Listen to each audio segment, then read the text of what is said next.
सी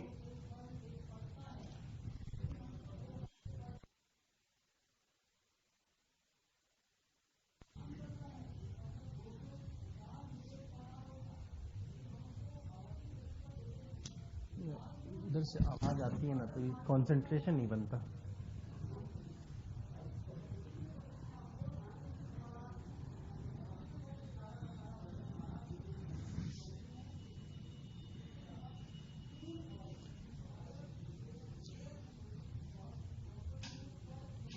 no चलिए हम देखते हैं। Good morning everybody, I am NK Singh and just available here to teach you the corporate and allied laws there। हम आज की क्लास शुरुआत करते हैं। पहली क्लास आज हमारी ये सबसे फर्स्ट क्लास कही जाएगी और नॉर्मली जैसा कि आपको पता है कि कोर्स के दो पार्ट्स हैं and first one is of course the company law and the second one is of course the allied laws.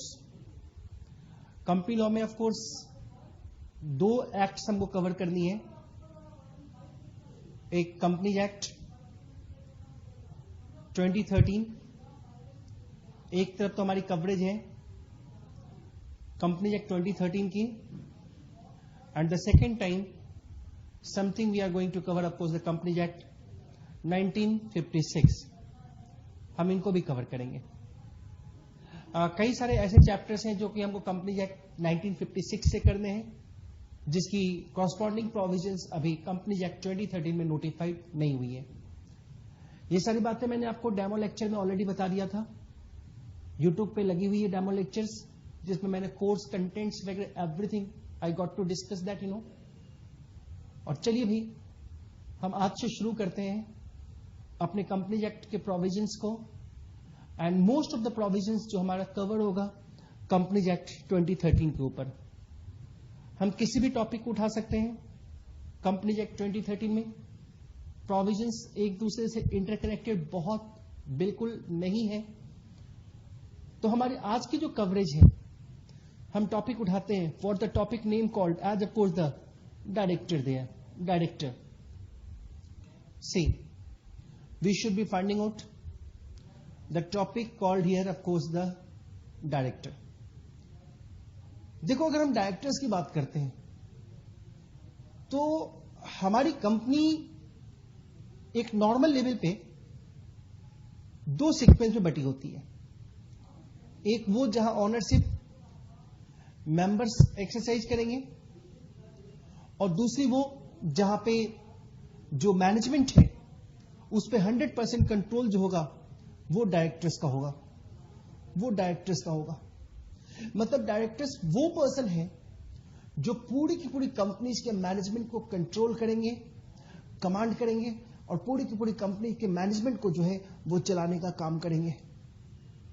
And बहुत नेचुरल से फैक्टर है। ऑफ कोर्स हम इस पूरे चैप्टर में ये समझने की कोशिश करेंगे कि सब डायरेक्टर्स अपॉइंटमेंट कैसे होगी। हम डायरेक्टर की परफॉर्मेंस से सेटिस्फाइड नहीं है तो डायरेक्टर को रिमूव कैसे करेंगे, डायरेक्टर्स के पावर्स क्या है, डायरेक्टर की ड्यूटीज भी चेक करेंगे और apart from that we need to find out of course managerial remunerations, मतलब इनको पैसे कितने मिलेंगे। एंड हम एक और चीज फाइंड आउट करेंगे the matter concern with the meeting and what you may called as of course the board meeting.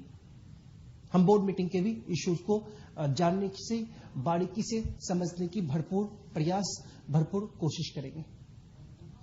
कई सारी नई कमिटीज आई हैं, हम कमिटीज को भी जानेंगे। तो कुल मिलाकर के सेक्शन नंबर 149 कंपनीज एक्ट शुरुआत हो जाती है डायरेक्टर से and it is going two of course section number 205 around. ये पूरा का पूरा सिचुएशन जो है वो डायरेक्टर्स के ऊपर कवर होता है। तो चलो हम एक एक करके इन सारे प्रोविजंस को देखेंगे प्रोविजंस को रूल के साथ हार्मोनाइज करके भी पढ़ेंगे, और रूल से नहीं, जो लेटेस्ट नोटिफिकेशन सर्कुलर डिपार्टमेंट की तरफ से आई है, हम उनको भी जरूर प्रॉपरली एग्जामिन करेंगे. So one by one, very properly, we are going to see this topic, what the topic name called as of course the director there. चलिए, अगर हम एक बहुत नॉर्मल सी बात करें तो हम सबसे पहले आते हैं डायरेक्टर का डेफिनेशन क्या है. डायरेक्टर के डेफिनेशन पे आते हैं, और डायरेक्टर जो डिफाइंड है वो डिफाइंड अंडर सेक्शन 2 सबसेक्शन 34 में डायरेक्टर को डिफाइन किया गया है. और डायरेक्टर के लिए कहते हैं Director means a director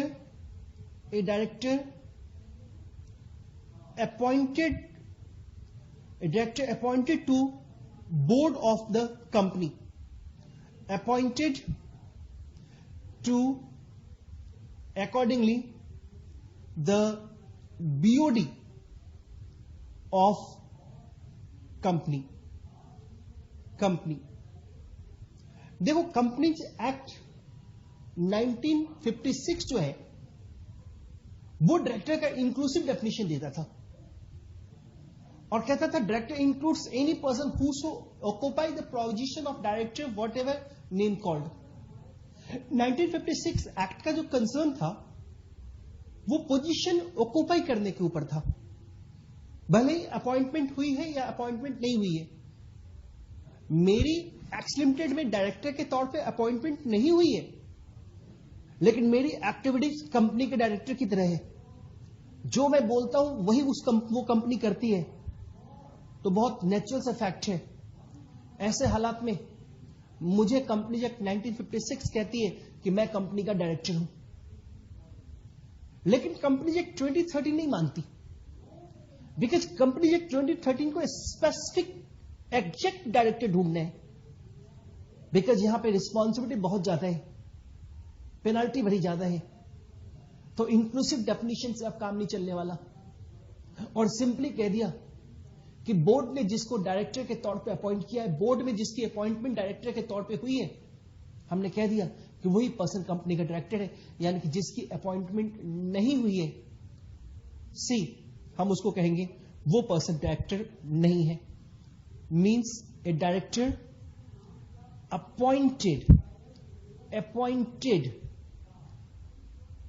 appointed to the board, means वो बोर्ड का मेंबर है.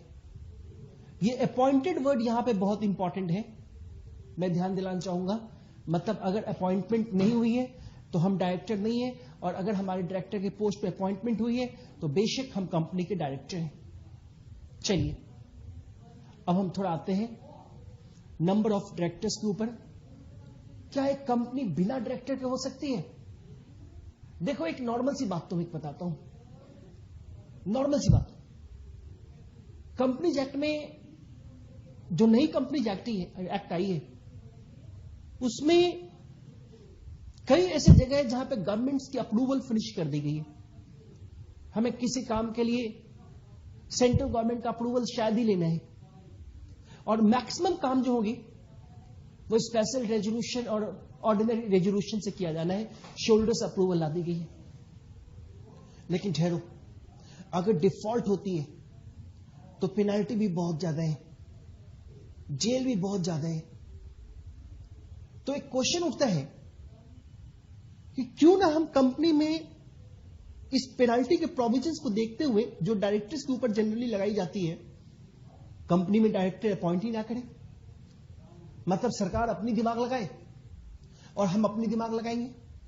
हमने कंपनी में डायरेक्टर अपॉइंट ही नहीं करना है, चलो छोड़ दो, जाने दो.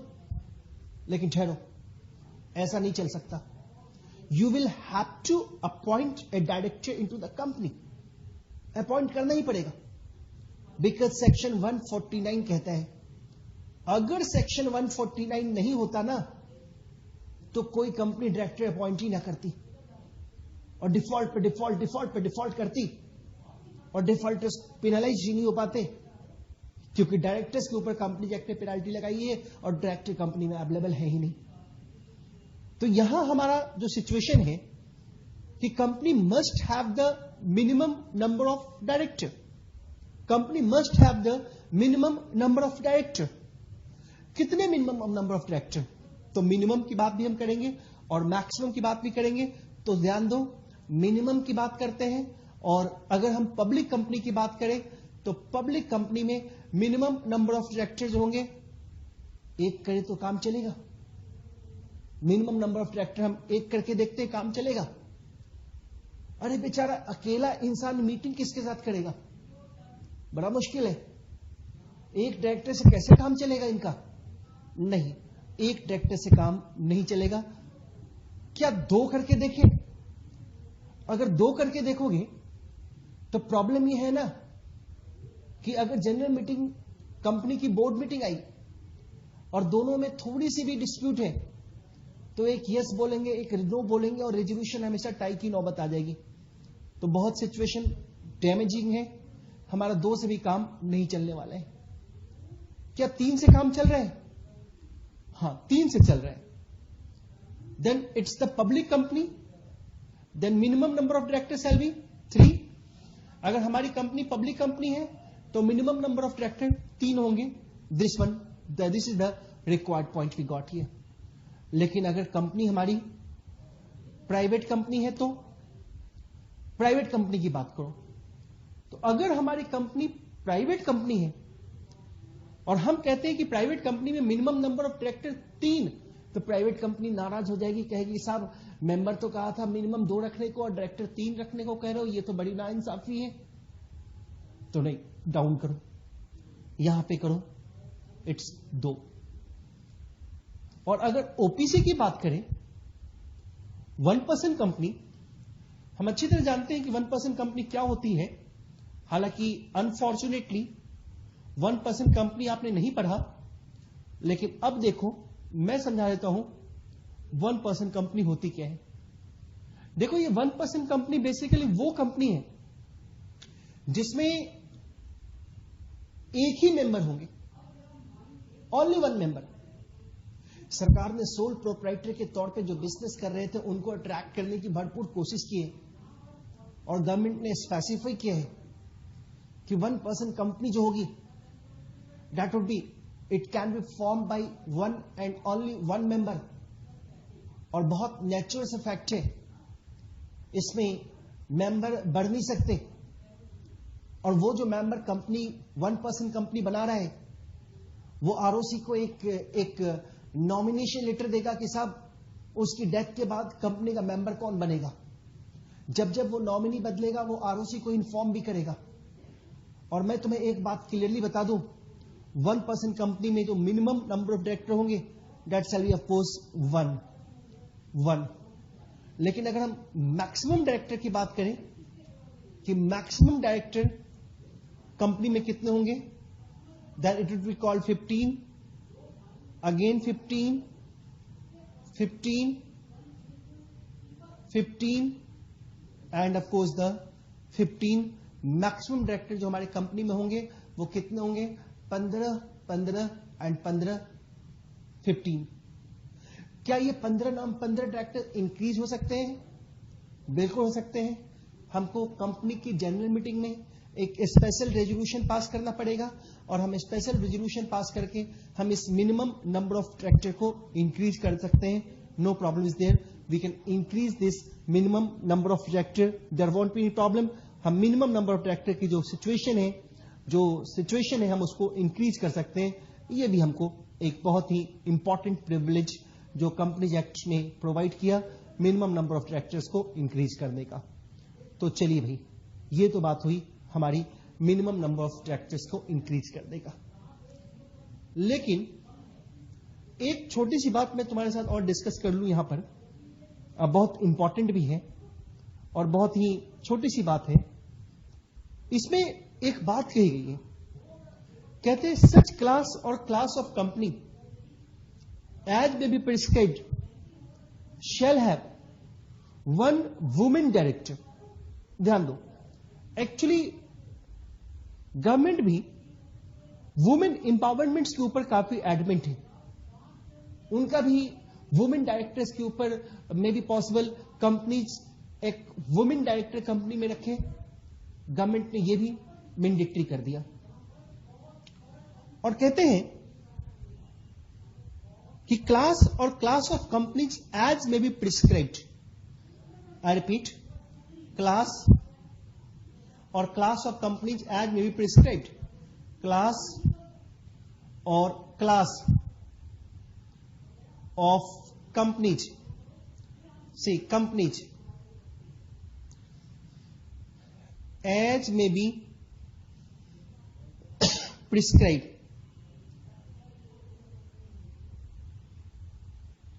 It says that वो क्लास ऑफ कंपनी जो प्रिस्क्राइब्ड है, उन सारी की सारी कंपनीज में एक ऐसे डायरेक्टर अपॉइंट किए जाएंगे जो वुमेन डायरेक्टर हो। और देखो एक बात तुमको समझाता हूं, जहां भी वर्ड आए एज मे बी प्रिस्क्राइब्ड, ये जो सेंटेंस है ये हमको पूरी तरह से रूल्स की दिशा में ले जाते हैं। वो हमको कहता है कि साहब यहां पे आप रूल्स देखो, रूल्स क्या कहते हैं, और रूल्स को फॉलो करो और उसके अकॉर्डिंगली काम करो। तो बहुत नेचुरल से फैक्टर है। यहां भी हमारे को एक रूल्स है जो कि हमको रूल्स को फॉलो करनी है और रूल्स के अकॉर्डिंगली हमको पॉइंट आउट करना है कि रूल्स यहां क्या कह रहे हैं, कौन सी कंपनी वुमेन डायरेक्टर रखेगी। तो जरा ध्यान देना, किस कंपनी के लिए वुमेन डायरेक्टर रखना मैंडेटरी है। मैं आपको यह पॉइंट थोड़ा बता रहा हूं, इस पॉइंट को दिखा रहा हूं, कौन सी कंपनी ऐसी है जो कि वुमेन डायरेक्टर्स रखेगी। So see, compulsory appointment of women director. एक बात तो बहुत इनएविटेबल है, compulsory appointment of women director में अकॉर्डिंगली जितनी भी लिस्टेड कंपनी है उनको एक वुमेन डायरेक्टर रखना है, मैंडेटरी है। अपार्ट फ्रॉम दैट, अगर कंपनी लिस्टेड नहीं है, अदर पब्लिक कंपनी है, तो उनका अगर paid up share capital 100 crore या फिर उससे ज्यादा है, या फिर उनका टर्नओवर 300 करोड़ या उससे ज्यादा है, तो ऐसे हालात में अकॉर्डिंगली ऑफ कोर्स उनको एक वुमेन डायरेक्टर बोर्ड में रखना मैंडेटरी है। लेकिन पेड अप शेयर कैपिटल और टर्नओवर जो हम चेकआउट करेंगे वो last date of audited financial statement का लेंगे, जो लास्ट डेट है ऑडिटेड फाइनेंशियल स्टेटमेंट का। अकॉर्डिंगली अगर उस दिन पेड अप शेयर कैपिटल या फिर आप टर्नओवर देख रहे हैं कि स्पेसिफाइड लिमिट से ज्यादा है, यानी कि 100 करोड़ या उससे ज्यादा है, टर्नओवर 300 करोड़ या उससे ज्यादा है, तो वैसे हालात में वुमेन डायरेक्टर रखना हमारी कंपनी के लिए मैंडेटरी हो गया, बहुत ही इंपॉर्टेंट हो गया। ऐसा देखा जाता था कि कंपनी के बीओडी में मेल ही डायरेक्टर्स होते थे। वुमेन्स को आगे बढ़ाने के लिए, वुमेन्स की इंपावरमेंट के लिए गवर्नमेंट ने यह नई प्रोविजन इनकॉर्पोरेट कर दिया कि अब हर बड़ी बड़ी कंपनीज को वुमेन डायरेक्टर्स रखने पड़ेंगे। लेकिन एक बात तुमको बताऊं, इससे इंडस्ट्रीज की भी टेंशन बढ़ गई कि साहब हम इतनी जल्दी वुमेन डायरेक्टर लाए कहां से, ऐसी इफिशिएंट वुमेन डायरेक्टर ढूंढना पड़ेगा। तो ट्रांसफॉर्मेशन के लिए, मतलब पुराने एक्ट से नए एक्ट में आने के लिए गवर्नमेंट ने एक टाइम फ्रेम प्रोवाइड कर दिया और कहा कि within 1 year from the date of commencement you will have to comply section number 149 sub section 1। Act commence होने के अकॉर्डिंगली 1 साल के भीतर भीतर आपको ये सारे प्रोविजंस कंप्लाई करने पड़ेंगे। It's called within 1 year from the date of commencement, section 149 sub section 1। You need to comply that provision. चलिए भाई, अच्छी खासी टाइम है। 1 अप्रैल को एक्ट नोटिफाई हो रहा है और 1 अप्रैल से 1 अप्रैल 2014 को एक्ट नोटिफाई हुआ। चलो ठीक है, अभी तक कंपनीज ने वुमेन डायरेक्टर अपॉइंट नहीं किया है, कोई बात नहीं है, लेकिन 31 मार्च आते आते उनको अकॉर्डिंगली ये प्रोविजन सेटिस्फाई कर लेनी पड़ेगी। Now within 1 year they need to satisfy. अच्छा, एक पॉइंट मैं तुम्हें और यहां समझाता हूं, जरा कमेंट्री पे आ जाना। इसमें रेसिडेंट डायरेक्टर्स के भी मैटर है, अभी मैं आऊंगा उस चीज पर। कमेंट्री पे जरा देख लेना, कमेंट्री में दोनों पॉइंट साफ साफ लिखिए। लिस्टेड कंपनी हो, पब्लिक कंपनी, जिनका paid up share capital 100 crore या उससे ज्यादा, टर्नओवर 300 करोड़ या उससे ज्यादा, as per the last audited balance sheet से। नाउ अच्छा, एक छोटी सी बात मैं तुम्हें यहां पे और समझाऊंगा, जरा ध्यान देना। वुमेन डायरेक्टर्स के ऊपर हम अभी हैं, तो वुमेन डायरेक्टर के ही पॉइंट्स को हम देख रहे हैं, सारे काम उसी का कर रहे हैं अभी हम। वुमेन डायरेक्टर्स की ही हम ज्यादातर अभी इन सिचुएशंस में हैं। तो चलिए एक छोटी सी कवरेज में और आपको बता रहा हूं। Let us see, compulsory time during which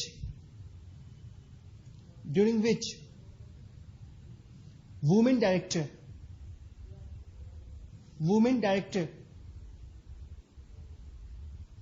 shall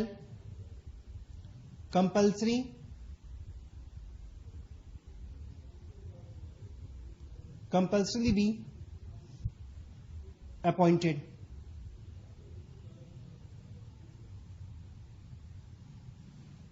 compulsory be appointed. तो ये देखना कितने समय के भीतर वुमेन डायरेक्टर को अपॉइंट करेंगे, कितने समय के भीतर। तो यहां देखना, कंपनीज इनकॉर्पोरेटेड ऑन और बिफोर 1 अप्रैल 2014, companies incorporated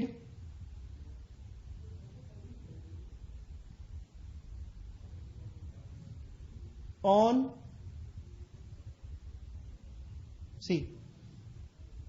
before 1 April 2014 में 1 अप्रैल डेट इसलिए लिया है क्योंकि 1 अप्रैल को ही एक्ट नोटिफाई हुई थी, ये प्रोविजंस नोटिफाई हुए थे। और दूसरा, कंपनीज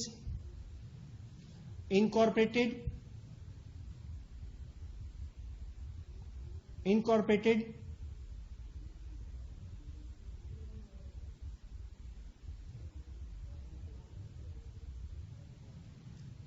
ऑन और after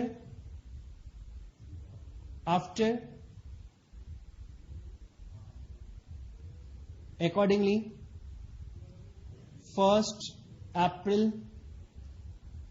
2014, companies incorporated C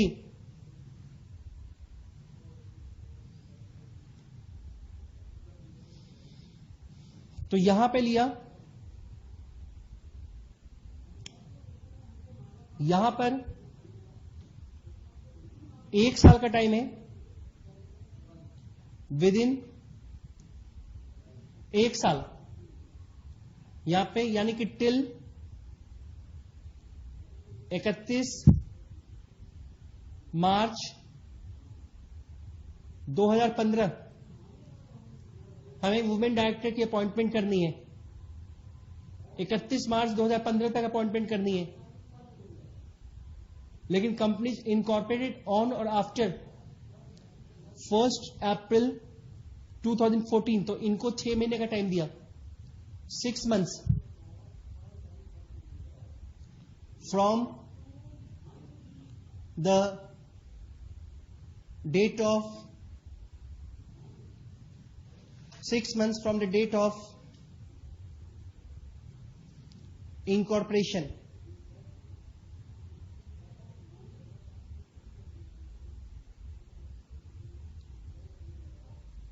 Six months from the date of incorporation.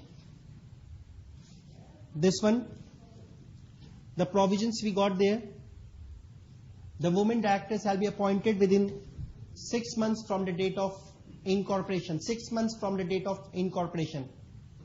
See the points. Companies incorporated on or after 1st April 2014, तो इनकॉर्पोरेशन के 6 महीने के भीतर वुमेन डायरेक्टर की अपॉइंटमेंट करनी है। लेकिन मैं तुम्हें एक बात और प्रॉपरली बता दूं, काफी प्रॉपरली, वो ये कि हम कंपनी बनाना चाहते हैं और नेचुरली वुमेन डायरेक्टर मिल नहीं रही है, तो क्या हम कंपनी बनाने का इरादा छोड़ दें, या हमारे पास बनाने का अभी भी ऑप्शन है? वुमेन डायरेक्टर मिल नहीं रही है, नहीं, कोई जरूरी नहीं इरादा छोड़ने की, आप कंपनी बनाइए, लेकिन कंपनी बनाने के 6 महीने के भीतर भीतर वुमेन डायरेक्टर आपको अपॉइंट करना पड़ेगा।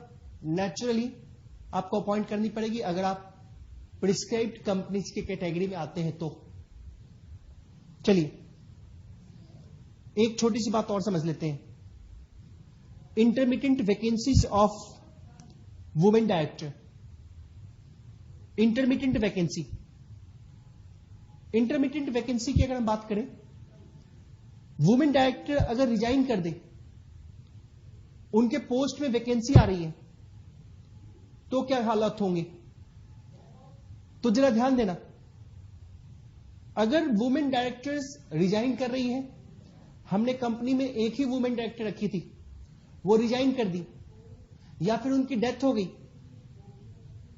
या फिर शेयर होल्डर ने उनको रिमूव कर दिया, तो इंटरमीडिएट वैकेंसीज को कहते हैं। And intermediate vacancy shall be filled up by the board, shall be filled up by BOD. It says that as earliest as possible,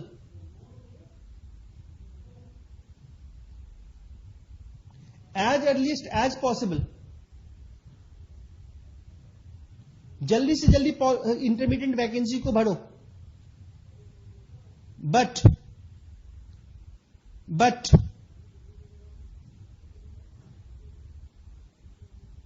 not later than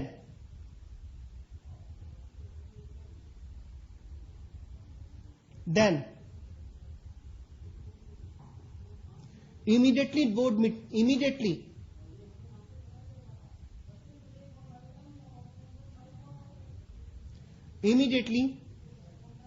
next board meeting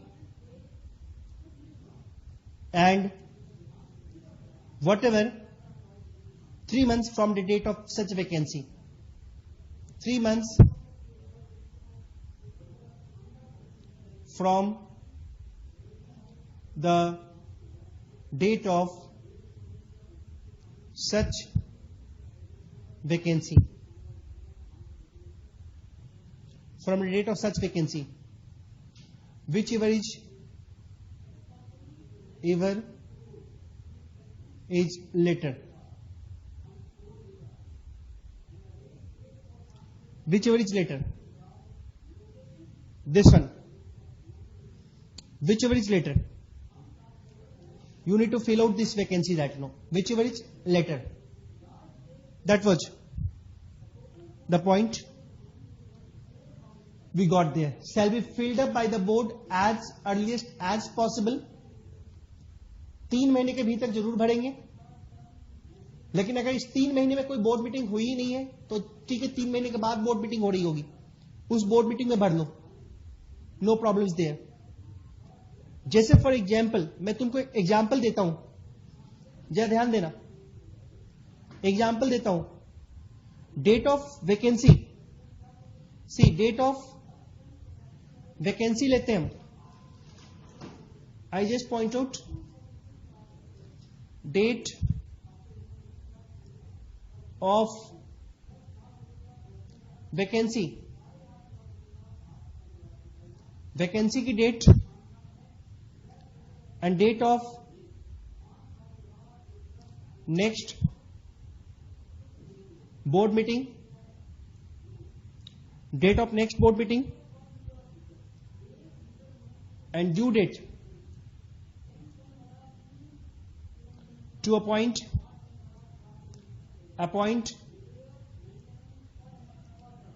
women director. जय इस concept की देखना, vacancy होती है 5 जनवरी को, जनवरी 2015 को vacancy हो रही है,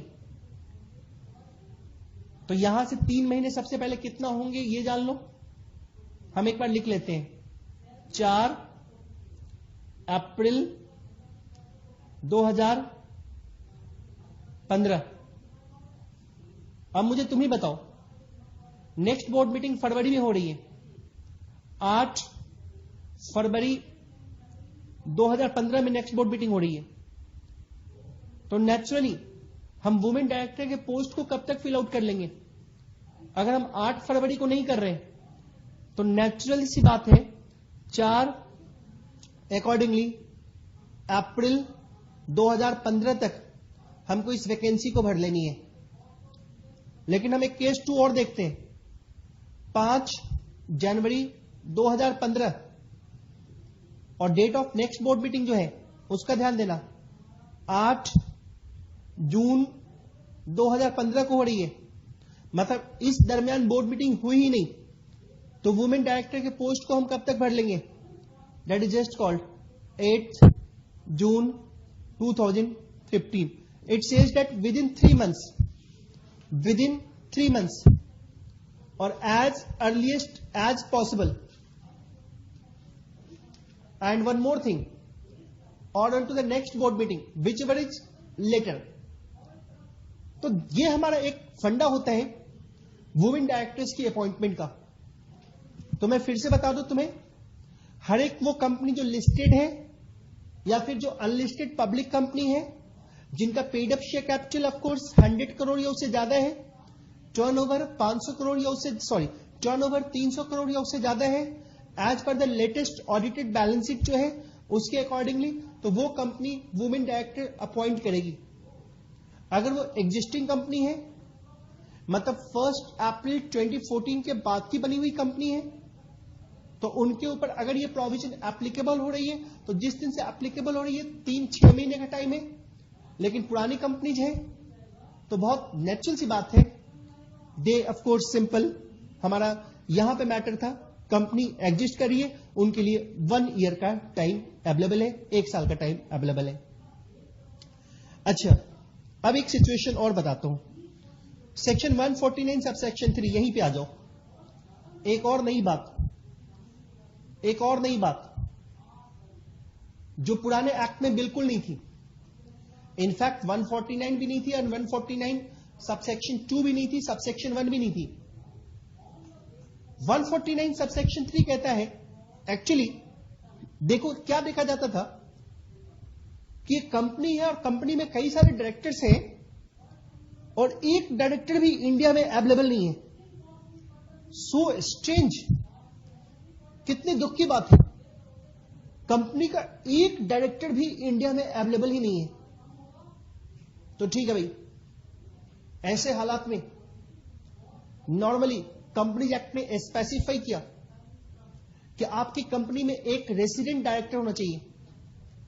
मतलब एक डायरेक्टर ऐसा होना चाहिए जो कि इंडिया में स्टे कर रहा हो total 182 days in previous calendar year. मतलब कि 1 जनवरी से लेकर के 31 दिसंबर के बीच में ये इंडिया में कम से कम 182 डेज स्टे किया हो, एटलीस्ट 182 डेज स्टे किया हो, कम से कम 182 दिन वो इंडिया में स्टे कर रहा हो कैलेंडर ईयर में। चलिए, ये भी हमारा पॉइंट था, कैलेंडर ईयर में कम से कम 182 दिन उसकी इंडिया में स्टे हो, और इसको भी देखना बहुत जरूरी है और ये भी हम फाइंड आउट करेंगे। इसमें कुछ एमसी की क्लैरिफिकेशन भी है, अपने बुक में जरूर चेकआउट करोगे।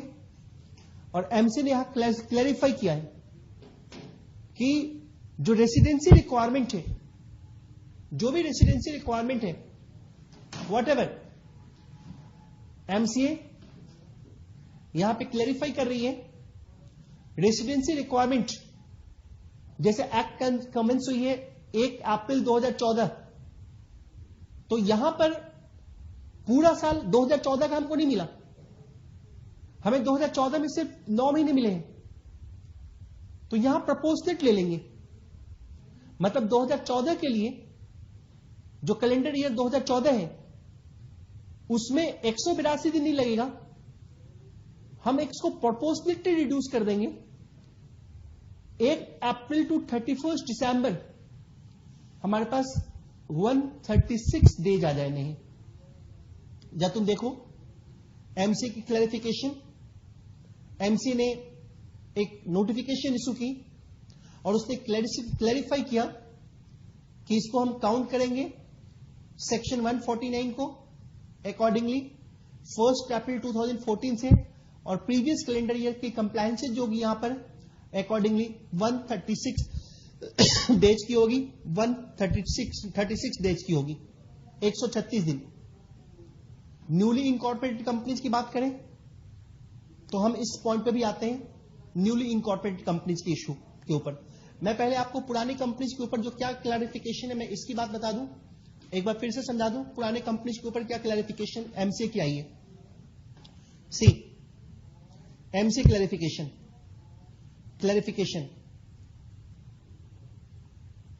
ऑन रेसिडेंट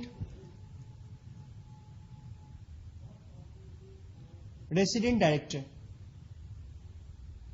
ध्यान दो, previous year and calendar year. Previous year 2014 से 2014 एंड कैलेंडर ईयर 2015।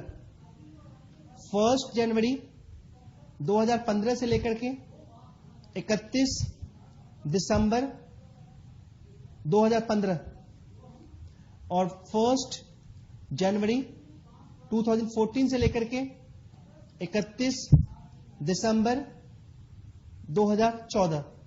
लेकिन ध्यान रखो ये हम नहीं लेंगे, हमको इतना टाइम इस एक्ट में नहीं मिला है क्योंकि एक्ट की कमेंसमेंट 1 अप्रैल से हुई है, तो हमको 1 अप्रैल 2014 टू 31 दिसंबर 2014 तक का स्टे देखना पड़ेगा।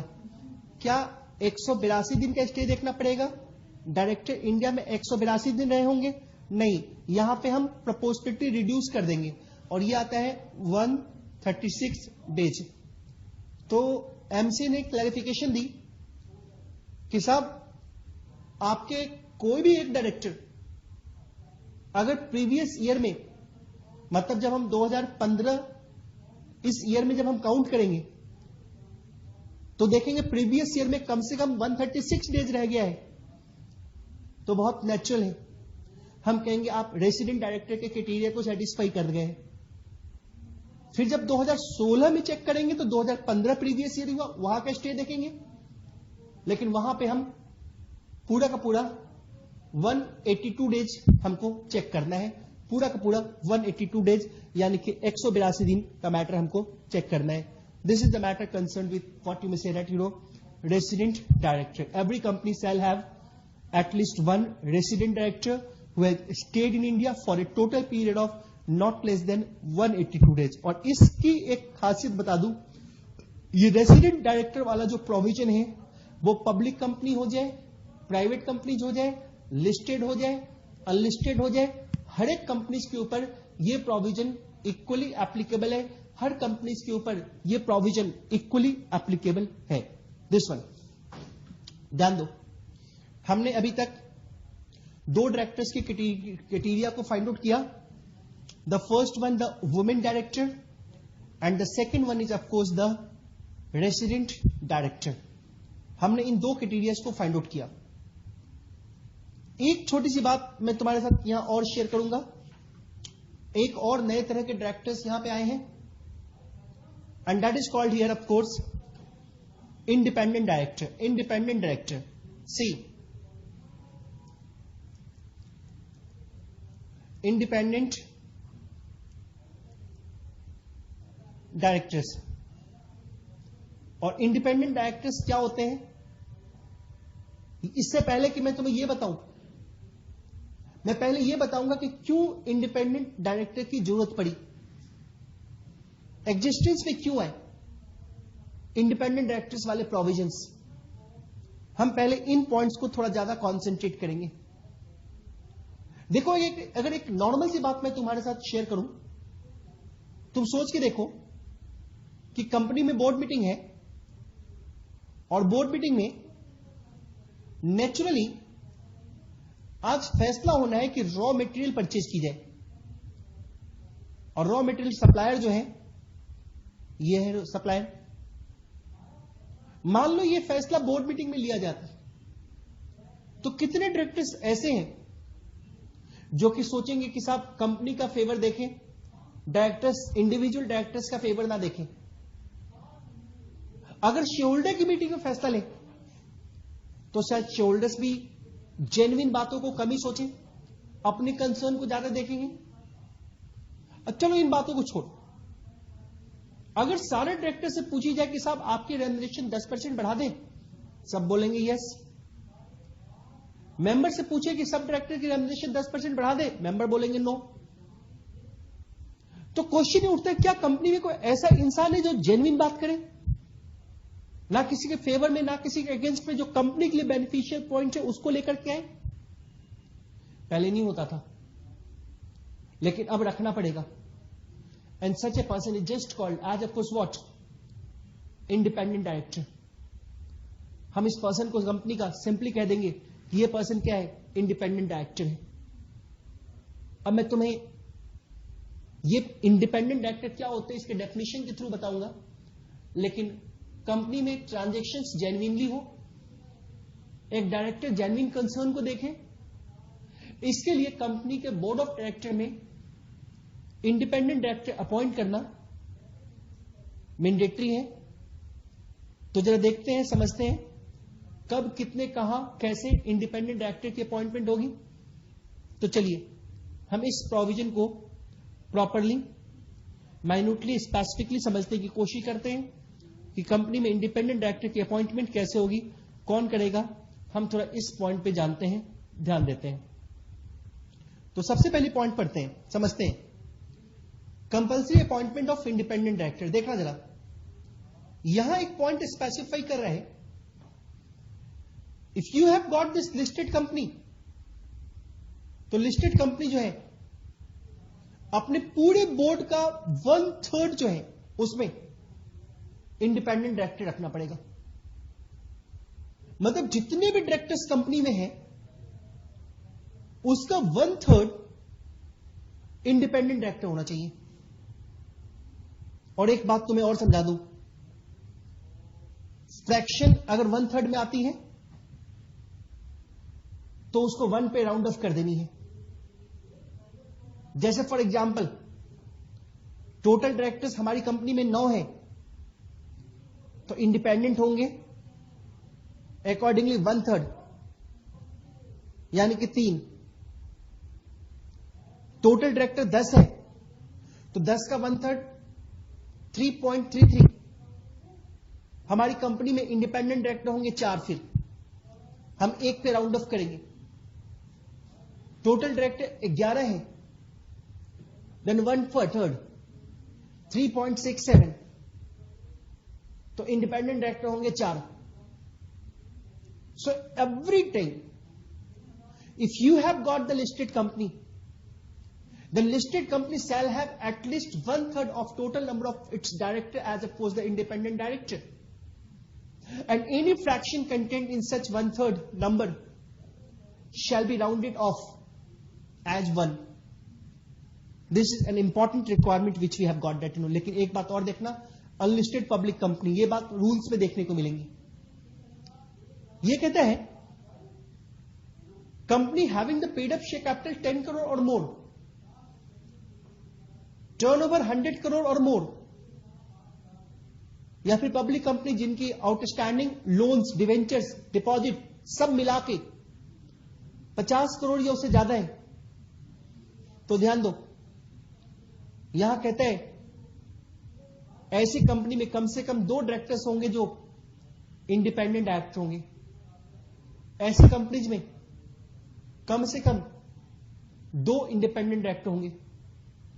मैं सिचुएशन को एक बार फिर से कवर करूं company having the paid up share capital 10 crore or more, turnover of course 100 crore or more, and company जिसमें aggregate outstanding loans, debentures, deposit 50 crore या उससे ज्यादा है, तो ऐसी कंपनी में कम से कम 2 डायरेक्टर ऐसे होंगे जो इंडिपेंडेंट डायरेक्टर होंगे, 2 डायरेक्टर कंपनी के इंडिपेंडेंट होंगे.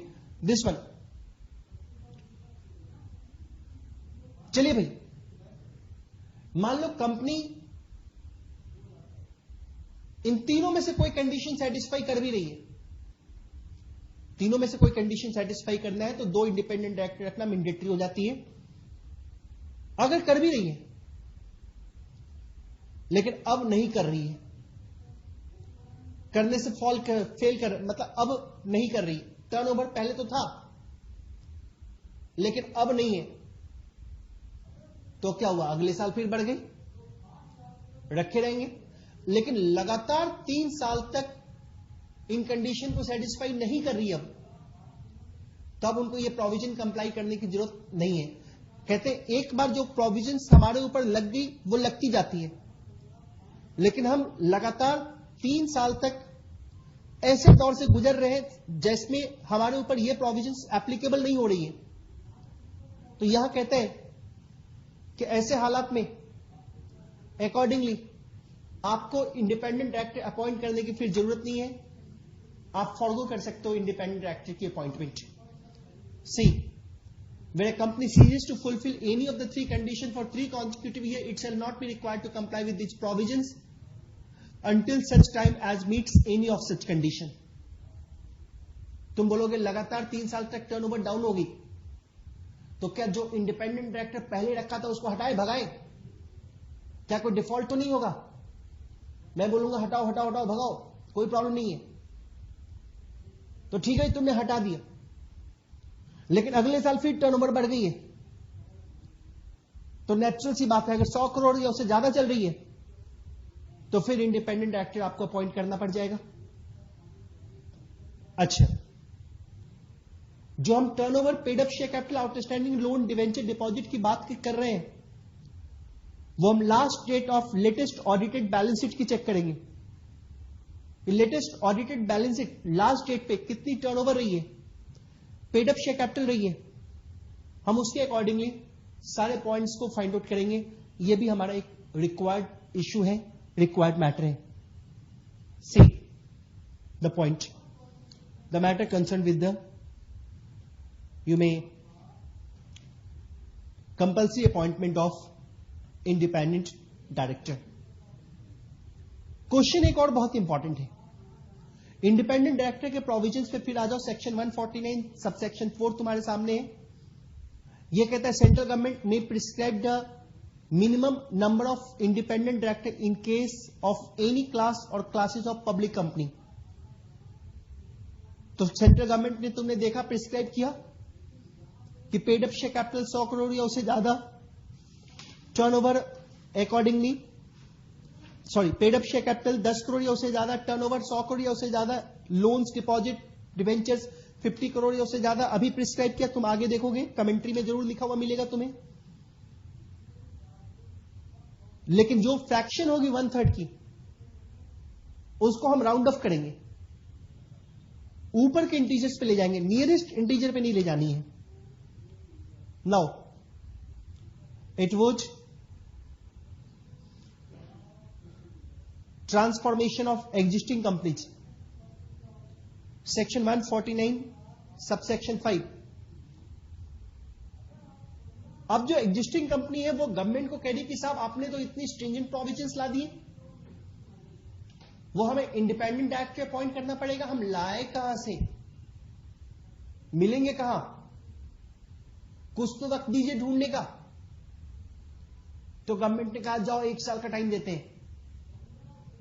तो जितनी भी एग्जिस्टिंग कंपनी है जो एक्ट कमेंस होने से पहले से बनी हुई है, गवर्नमेंट ने कहा कि आपको इस प्रोविजन को कंप्लाई करने के लिए हम 1 साल का वक्त देते हैं, और 1 साल के भीतर भीतर आप इन प्रोविजंस को सेटिस्फाई करो, प्रॉपरली कंप्लाई करो.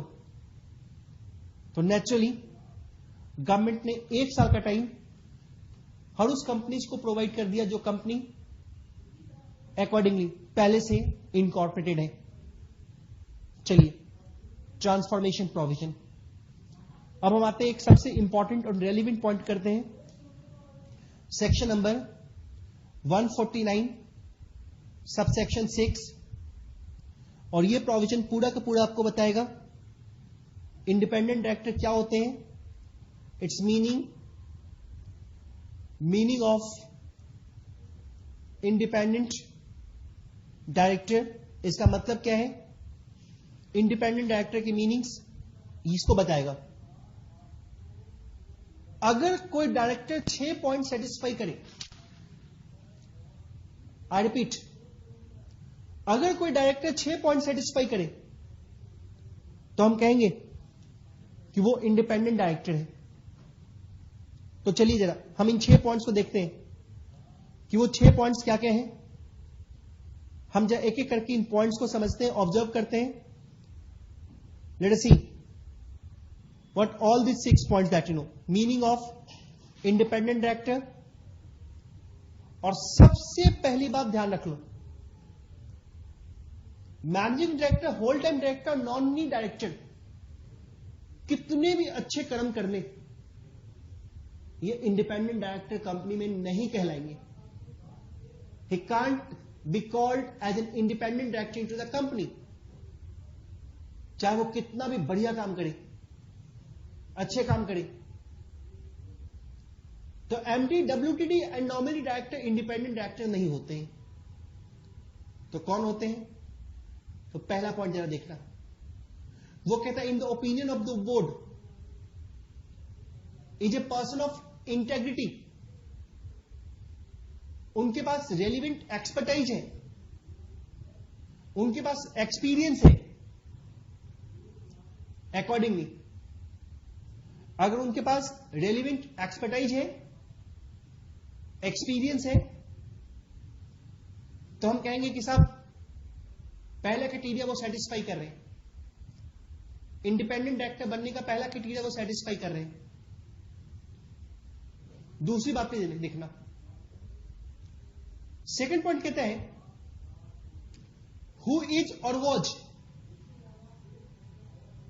Not a promoter of the company, it's holding company, subsidiary company, associate company. ये प्रमोटर ना हो, और दूसरी बात रिलेटेड ना हो प्रमोटर से, डायरेक्टर से, अपनी कंपनी में, होल्डिंग कंपनी में, सब्सिडरी कंपनी में, एसोसिएट कंपनी में। सी, ध्यान रखना, हमारी company, holding company, subsidiary company and associate company, ये 4 बातों को ध्यान रखना। हमारी company, holding company, subsidiary company and associate company, यहां प्रमोटर से या डायरेक्टर से रिलेटेड ना हो। आई मीन टू से, अगर मिस्टर ए वो रिलेटेड है,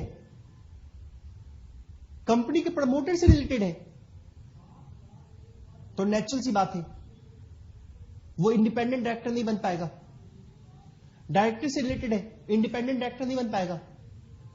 मैं सब्सिडरी कंपनी का प्रमोटर हूं, होल्डिंग कंपनी में इंडिपेंडेंट डायरेक्टर नहीं बन पाऊंगा। होल्डिंग कंपनी का प्रमोटर हूं, सब्सिडरी कंपनी में इंडिपेंडेंट डायरेक्टर